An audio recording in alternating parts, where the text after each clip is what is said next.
Кимиңиздерде кандай суроолор болгон болсо жооп бергенге даярбыз. Аксакалдаш, баштайсыздар, өзүңүздөр баштаңыздар. Анан тааныштырып кетсеңиздер өзүңүздөрдү сүйлөөрдөн башта. Мен Айданбек Ахматов, урматтуу Адахан мырза, кечээки жолугушуу боюнча сурасак, ошол саясий туткундардын тагдыры кандай талкууланды, алар боюнча кандай чечим кабыл алынат, мындан сырткары сиздер тараптан президентке кандай маселе коюлду, азыр реформа жөнүндө көп сөз, ал эми саясий реформа, башка сот системасындагы булар боюнча жооп алдыңыздарбы? Кандай бир көз карашы, бир өзүнүн мындай видениясы барбы экен президенттин? Рахмат. Биринчи кезекте саясий туткундар боюнча биз баса белгилеп айтышыбыз керек. Дээрлик ошол жерде катышкан азаматтардын баардыгы эле ушул саясий куугунтуктоолор боюнча көп маселе козгошту. Конкреттүү фамилиялар айтылды, конкреттүү талаптар коюлду. Мындайча айтканда бүгүнкү күндө баягы коррупция менен, уурулук менен же башка кылмышкерлик менен эмес, саясий өңүттөн абакта жаткандарды тездетилген түрдө чыгаруу боюнча маселе. Бул жагынан баардыгыбыздын пикирибиз бир жерден чыкты. Мына Талгарбековдун тобу боюнча, Садыр Жапаров боюнча, Өмүрбек Текебаев боюнча менин түшүнүгүмдө ушундай болуп калды. Себеп талап аябай катуу коюлгандан кийин буюрса жаңы жылга чейин ушул маселе оң жагынан чечилиши керек. Бардыгы боюнча. Ошол саясий өңүттөн абакта жаткандардын тагдыры боюнча бардыгы жаңы жылга чейин ушул маселе чечилиши керек деген ойдо калдым. Биринчиден, бул маселени илгертен эле мен коюп келгенмин.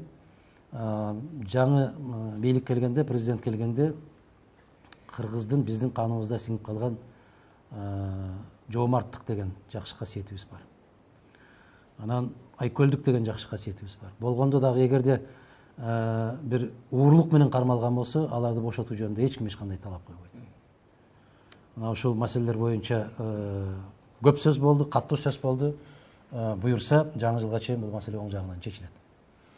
Анан сот реформасы боюнча, башка реформалар боюнча бул конституцияга өзгөртүү киргизишибиз зарыл деп көпчүлүк киши ушуну талап кылды. Сөзсүз түрдө конституцияга өзгөртүү киргизишибиз керек. Биз ара жолдо калганбыз. Же президенттик эмеспиз, же парламенттик эмеспиз деген маселе. Эң негизгиси, билесиздерби, ар бир нерсе өзүнүн убагында айтылганы жакшы да. Кезинде биз айттык эле, ушул тышкы саясатты, ички саясатты аныктай турган киши жок, Кыргызстан ээси жок өлкө болуп калдык десек, мени көбүңүздөр сындап жүрбөдүңүздөрбү, уртокмокко алып жүрбөдүңүздөрбү, Мадумаровго эмне жагат негизи деп. Мына кече эми 7 жыл, 8 жыл өткөндөн кийин бардыгы мойнуна алып атат. Тышкы саясатты ким аныктайт деген маселе конституцияда жок экен. Бул эмне деген маселе? Демек, мамлекеттин кожоюну жок деген маселеде. Бирок Жээнбеков тарабынан айтты, конституцияга өзгөртүүгө киришип кеткен болсок, анда аябай саясатташып кетет дагы, маселе оорлошуп кетет. Анан муну кое туралы, байкаштыралы дегенде. Анда байкаштыра турган болсок, анда мыйзамдардын бардыгы бүгүнкү коюлуп аткан талап иштебейт. Кече баягы эле адат боюнча болуптур. Менин сөзүмдү саат 1:30 жакын берип турго түндө кайсы кыргыз отуруп алып 1:30 сөздү угат. Ушуну билесиздерби, ишенимди жаратпоочулук жагынан атайын аябай бир уюшулган топ бар сыяктуу да. Эгер кечеки жыйын болгондо, мына Россияда караңыздарчы, мамлекеттик кеңеш өтөбү, кандай орчундуу маселе болбосун түз алып көрсөтөт. Биздикилер баягы калтыраган, титиремей. Мунун себеби аппараттын жетекчилиги тарабынан көрөм да, себеп Аскар Акаевичтен берки топтолгон таланттары бар да, алардын тажрыйбалары бар. Керектүү жерлерди калтырып маалыматтай берет дагы, керексиз анан түндө кое берет турганда. Бул ушул илгери калыптанып калган ыкма. Жаңыча ыкмага такыр көнө албай коюшту. Тилекке каршы ушундай болуп калды. Мен ошол жерде айттым, концепция деп аябай катуу макташып баштады. Мен сүйлөгөн сөзүмдө Аскар Акаевичтен бери не деген керемет концепциялар кабыл алынды. Кор деген программаны билесиздерби? Кор деп мен ошондо да парламент ушунун аталышы да жаман экен деп Аскар Акаевичке каттуу айттым эле. Кор болот экенбиз да демек депчи. Анан баягы элетти көтөрөм деп аракет деген программаны кабыл алды. Ал программаны биз айттык эле кезинде ошо чиновниктер барып эле арак плюс эт болуп калды деп сындаганбыз ушул кезинде. Программа ар кандай программаны ишке ашыра турган бул кадр болот. А кадрлар жергиликтүү жерде кече бир эки аксакал туура сөзүн айтышты. Эгер айыл өкмөттөрү бүгүнкү күндө сабатсыз кишилер болуп атса, райондун жетекчилери бүгүнкү күндө мамлекет дегенди түшүнбөсө, бюджет кандай куралышын билбесе, аны ким ишке ашырат? Кадр саясатын карап чыгыш боюнча аябай каттуу жана кескин сын пикирлер айтылды. Ушу суроо уланды да, мен коллегаларымды түшүнөрдөйм.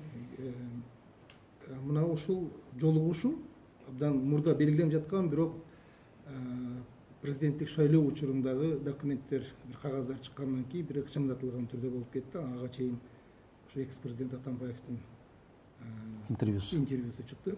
Ал жерде ал ошол чыккан шайлоо учурундагы жанагы миллиондогон долларлар жөнүндөгү маалыматты айтылды. Сиз шайлоого катышкан адам катары, кандидат катары. Бул маселе кандай чечилиш керек деп ойлойсуз мындан ары? Бул иликтөө болуш керекпи? Парламент иликтеш керекпи? Юридикалык баа бериш керекпи? Саясий баа берилиш керекпи? Президенттин азыр ошол шайлоо учурундагы мыйзам бузууларга кандай баа берилиш керек? Мен ошол блогерлерге ыраазычылык билдирип айтам. Мен өзүм эсимде жок, эсимде жок нерселерди азыр ошол мезгилдеги айтылгандарды интернетке чыгарышып атпайбы? Мен дал ушул жерде отуруп бир жыл баштап президенттик шайлоого чейин айткан экенмин. Бүгүнкү күндө жалкоо менен келесоолор гана көрбөй атат президенттик шайлоодо кандай бузулуулар болуп атат, мыйзам бузуу. Көчө үйлөргө ун киргизип аткан учурлар, май киргизип аткан учурлар, мектептин мугалимдерин топтоп аткан учурлар, студенттердин паспорттарын алып аткан учурлар, буларды көрбөдүбү? Же сокур болуп калды ошол кезде? Мен кече да сөзүмдө айттым. Ар кандай программаны алтын тамга менен жазсаң да ишке ашпайт, себеп эл бийликке ишенбейт. Бүгүнкү күндөгү Кыргызстандагы эң негизги маселе элдин бийликке болгон ишенимин кайтаруу. Ишеним болмоюнча эч кайсы бул жерде жеңиш болбойт. Эсиңиздерде барбы? Улуу Ата Мекендик согуштун башында совет аскерлеринин колунда беш атар мылтыктар болгондо Германиядагы укмуштуудай техника менен келишкен. Совет эл эмне менен жеңди? Ишеним менен жеңди. Курал менен жеңген жок башында. Ошол сыяктуу бүгүнкү күндө ишенимди кайтаруу керек. Сиздин койгон маселеңиз боюнча парламенттин алы жетпейт ага. Биринчиден алы да жетпейт, саясий эрки жетпейт, экинчиден алардын сабаттуулугу да жетишпейт ага. Алар акча санаганды жакшы өздөштүргөн болушу мүмкүн, бирок мыйзамды текшерүүгө же мыйзамды караганга кабилеттери көп жете бербейт. Мен ошол замат сунуш кылгам. Көп тараптуу, бейтарап комиссия түзүлүшү керек. Себеби бул чоң маселе, бул чоң мамлекеттик маселе. Мамлекеттүүлүктүн көз карандысыздыгына же болбосо коопсуздугуна түздөн түз таасирин тийгизген маселе. 24 миллион, 26 миллион доллар кетирди деген сөз, ал акча кайдан чыкты деген сөз маселе болот. Мына ошондуктан эгер ошол акчаны берген тараптар сырттан келет деп атпайбы? Болгондо дагы президент, кеткен президенттин баштагы эң ишенимдүү жигит айтып жүрбөдү, жана 150 000 доллар Белоруссиядан келген деп. Эгер ошондой сырттан келген акчалардын күчү менен биз президентти шайлап аткан болсок, биз коопсуздук жөнүндө сөз кылбашыбыз керек. Бейтарап саясий партиялардан, күчтүү саясий партиялардан, жанагы бүгүн кол бала болууга даярмын деген партиялардан эмес, эптеп эле элдин көзүнө киргизип алып, мына ушунча партиядан куралды деп чөнтөктөгө отурган партиялардан киргизип алса, анда баягы иш баягы бойдон калат. Бул жерде маселени кенен караш керек. Кандайдыр улуттук макамын берип туруп, ошол комиссия өтө курч деген саясий кырдаалды курчутуп жүргөн кылмыш иштери боюнча дагы сөзүн билиши керек. Сырттан келген акчаларды биздин президенттик шайлоодогу таасир кылган күчтөрдү иликтеп алышыбыз керек. Келген каражаттарды иликтеп алышыбыз керек. Мына кече кайсы бир киши туура суроо коюп атат. Кимге көз каранды болобуз эми? Себеп ал акча кимдики? 1,5 миллиард сом кетти деп атат. Бул эбегейсиз чоң акча. Бул деген биздин кыргыз бюджетинин дерлик 1% түзүп коюп атат. 1% түзүп коюп атат. Бул аябай чоң акча. Бул абдан чоң акча. Бул мүмкүн кагазга түшкөнү эле ошончолук кагазга түшпөй. Мен ошол жерде айттым, бул кагазга түшүргөн, кагазга түшүрүлбөй жана шайлоо күнү колдон колго берип отурганынын эсеби жок. Дагы. Сайырбек, ММК эки суроо. Президенттин сиздерди чогулткан максаты сиз эмне деп түшүндүңүз?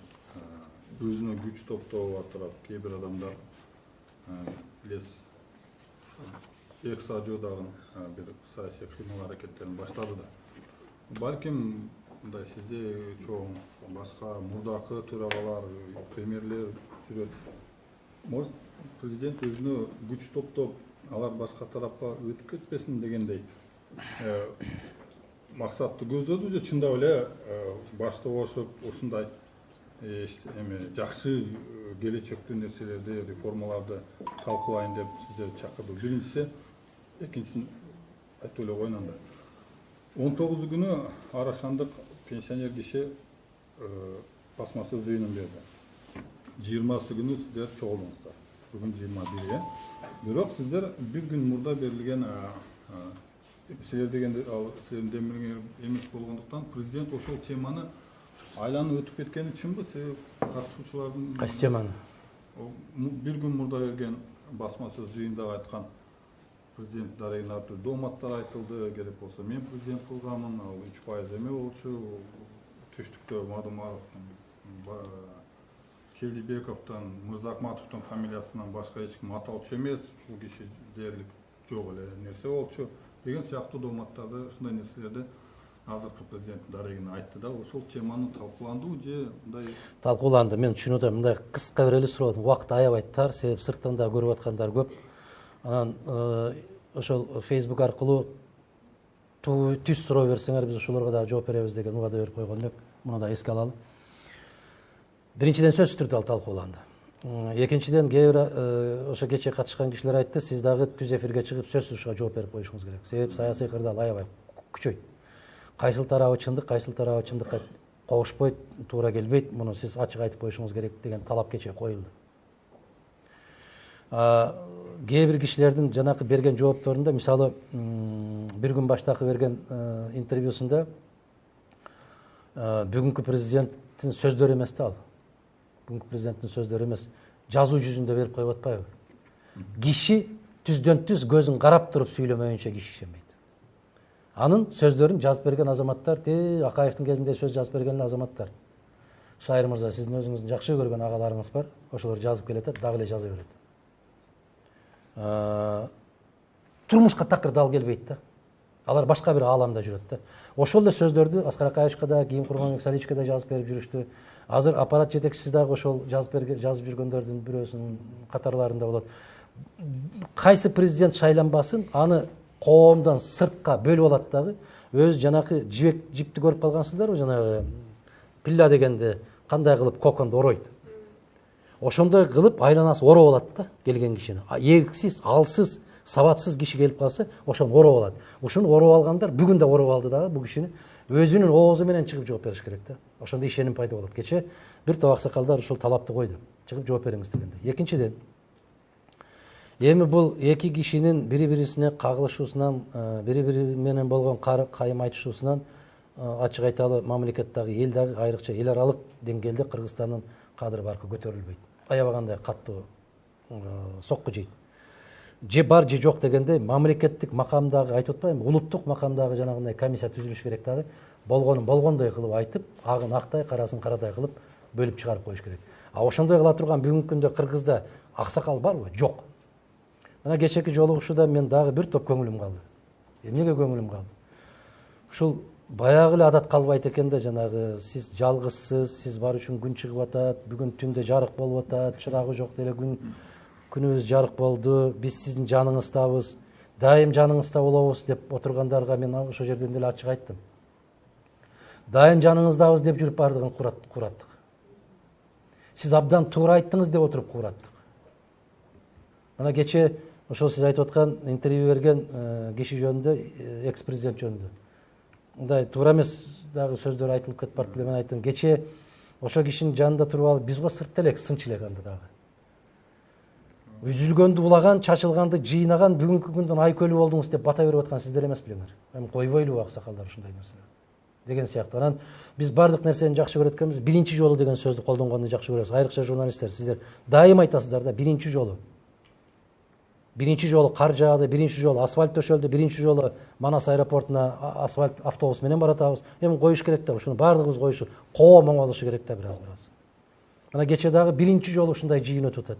Ар кандай форматтарда жыйын өткөрүп келген. Аскар Акаевич деле жыйын өткөрүп келген, Курманбек Салиевич деле. Керек болсо мындан чоңураак форматта ынтымак деген форумун өткөрүп, ошондой жыйындарды өткөрүп келген. Кептин баары ошол жерге чакырылган кишилердин арсыздыгында.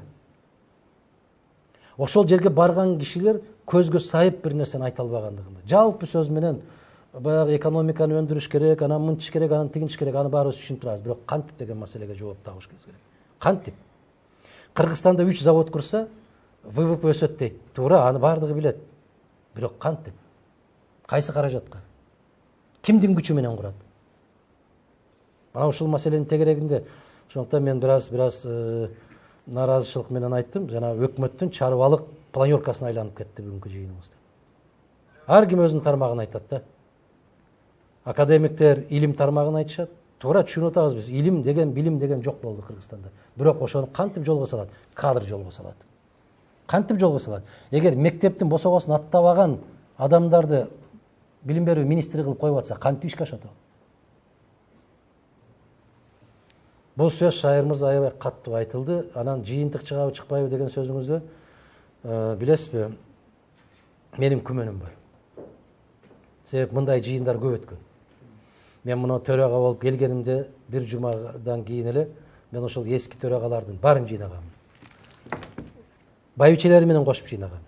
Мына ошол кезде Раматылык Темирбек Кудайбергенович Кошоев, Арстанбек Дүйшеев, мына ошол аксакалдар бар эле. Бир гана Кулатов аксакал жок эле, Кулатовдун байбичесин чакырган. Ошо киши катышып отурган. Ошолор да бата беришкен. Мен айткам, мына сиздердин тажрыйбаңыздарды биз колдонобуз. Медеш Шерим Кулучкана катышпай калган, себеп а киши Иранда элчиле. Биринчи жолу деп эле кыйкыра бергенден бирдеме чыгабы. Бирок ушул формат керек. Бирок ошол форматты ким кандай пайдаланат? Курманбек Салиевич да ушундай жыйнаганда аксакалдарды 2 жолу жыйнагандан кийин мага айтты эле да, жыйнабай эле коелучу, эмнеге? Киргендин баары эле же сыйлык сурайт экен, же баласына, же келинине кызмат сурайт экен. Булар акыл кошо албайт экен. Мен бир жолу өзүм катышып отургам, аксакалдар биз тиги жака барып келели деп аттык эле, ошого бир автобус бөлүп бересизби? Каражатыбызды карап бересизби? Бирок мындай форматтардан бир аз качышыбыз керек. Сиздин кооптонууңузду мен сезип турам. Менде дагы ошол сиздеги кооптонуу бар. Ишке аша алышпай билбейм, бирок дайым өтүп туручу жыйналышка айландырабыз дегендей сөздөр болду.